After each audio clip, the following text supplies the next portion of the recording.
Bonjour à toutes et à tous et bienvenue sur Flashmat, des maths rapides et efficaces.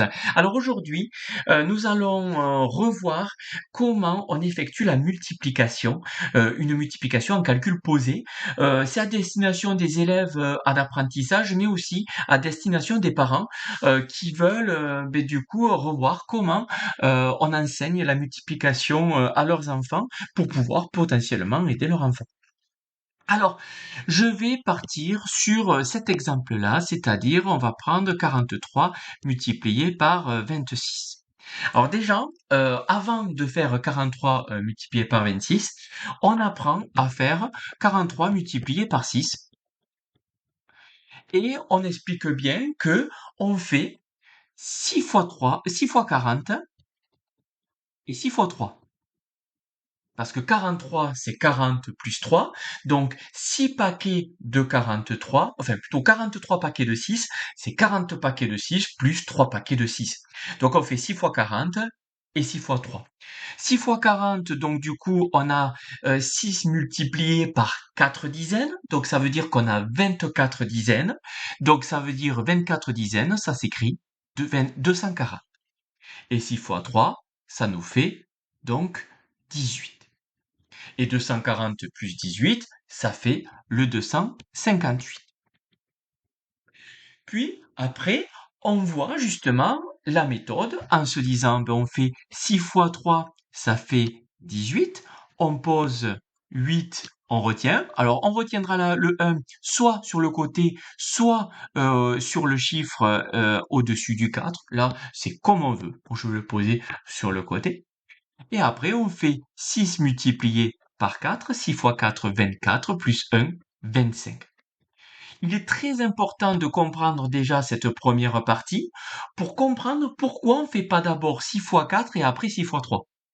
Parce que si on faisait 6 fois 4, 24, et on pose 4, on retient 2, et après, ou on pose tout le 24, et après on se fait 6 fois 3 qui fait 18, ça nous donnerait plus la même réponse, et du coup, on n'aurait plus un moyen de vérifier qu'est-ce qui va, qu'est-ce qui ne va pas. Voilà. Maintenant, si je reviens à 43 multiplié par 26, en fait, on fait exactement le même principe. On fait 43 fois 26, c'est 43 fois 20 plus 43 fois 6. Voilà, 26 paquets de 43, c'est 20 paquets de 43 plus 6 paquets de 43.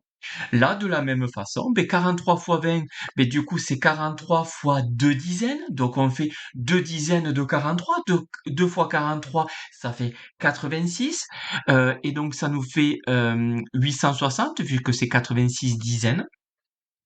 Et 43 fois 6, on l'a trouvé, ça nous fait 258. D'où pourquoi après on arrive à faire le 258 et le 860, et après d'additionner le tout et de trouver la réponse. Ça, vous savez le faire. Et à ce moment-là qu'on revient sur l'utilité de ce zéro de décalage que l'on emploie quand on détermine la méthode de 43 fois 26, comment on le fait. Donc déjà, de la même façon que précédemment, on fait 6 fois 3, 18, on pose 8, on retient 1. 6 fois 4, 24, plus 1, ça nous fait 25.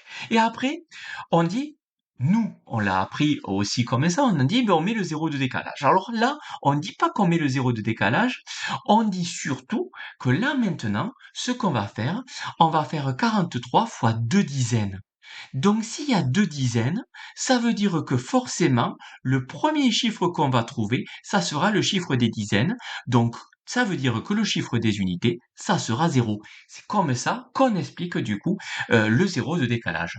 Et après on fait 2 fois 3, 6, 2 fois 4, 8. Et après on fait l'addition.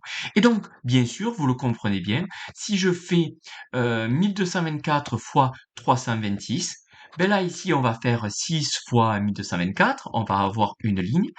Et là, on va avoir 2 dizaines multipliées par 1224. Donc, ça veut dire que le premier chiffre que l'on va avoir, c'est un chiffre des dizaines. Donc, il y aura 0 unité. Et après, on va faire 3 centaines multipliées par 1224. Donc, le premier chiffre que l'on va obtenir, ça sera un chiffre des centaines. Donc, il y aura 0 unité et 0 dizaine. Voilà. J'espère que c'est clair. N'hésitez pas à me laisser un commentaire, n'hésitez pas à mettre un j'aime et n'hésitez pas à vous abonner. Allez, je vous laisse. Passez une bonne journée et en avant les maths.